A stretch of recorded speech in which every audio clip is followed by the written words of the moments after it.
Introducing Vita-Ganda Ashwagandha.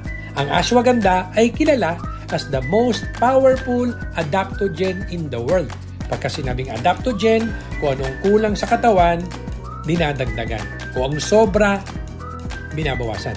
Meaning, siya ay balancer. Actually, may scientific studies na pag-inom ng ashwagandha twice a day ay nakakababa ng chronic stress level significantly. At kilala ang ashwagandha as the best immunity boosting supplement on the market. Kaya napakaganda ng product na ito.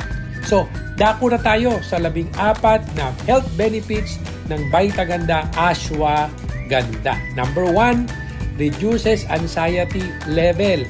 Para doon sa mga naninervyos, yan sa mga isip ng isip, ito napakaganda. Number 2, reduces blood sugar level para hindi na po tumaas ang blood sugar level natin. Nakakatulong ito naturally. Helps fight cancer cell. So maganda to para hindi na po dumami yung cancer cell according to the research. Number 4, improve thyroid function. So may mga problema sa thyroid. Number 5, reduces symptoms of depression. 6, improve brain function and memory. So, pampatalino po siya, pang-improve ng memory. Number 7, boost immunity, pampalakas ng immune system. Number 8, boost testosterone and improve fertility. Number 9, increases muscle strength. Maganda sa mga nag-exercise, sa mga nagpapapayat. At number 10, lowers cholesterol and triglycerides. So, maganda tong as a fat-burning natural ingredient. Napakaganda niya. Number 11, prevents seizures. 12, improve bone health.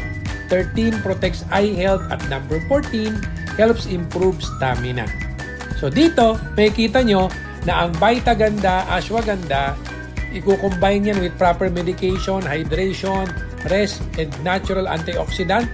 Nakakatulong to dun sa mga nabanggit dyan ng mga sakit, no? At ang Vita-Ganda Ashwagandha ay it boosts production of collagen, so anti-aging siya, makes skin elastic and delay aging, and it relaxes the mind and promotes better sleep. So masarap ang tulog kapag ka umiinom ng ashwagandha. Yan, Vita-Ganda. Ngayon, eto na nga yung ashwagandha. Ang ashwagandha, mapapanood natin ito yung sinabi ni Dr. Eric Berg. Sinabi niya dito na ang ashwagandha ay mataas ang retinoids, is a natural antioxidant, like a natural steroids. 3,000 years na siyang ginagamit sa India. This is a good adaptogen, diuretic, anti-inflammatory. Sa mga may arthritis, maganda ito, anti-anxiety, immunoregulatory, sa mga may mga compromised na immune system. Yan, so maganda siya. At marami pang iba. So lalagyan natin ng tubig, punong-puno hanggang doon sa taas, doon sa may pinakaparang ring. Isi-shake natin ang pag-inom nito. This is good for 8 days to 15 days. Patakip-takip lang. Yung isang takip, ang pag-inom 30 minutes before meal. Tapos make sure na pag-inom natin, uminom tayo ng isang basong tubig. Dose, no contraindication, no side effect, FDA approved. Basta kapag natimpla, huwag na po nating i-expose sa sunlight. Pwede nating i-rep at pwedeng ilagay sa isang lugar na hindi tinatamaan ng araw.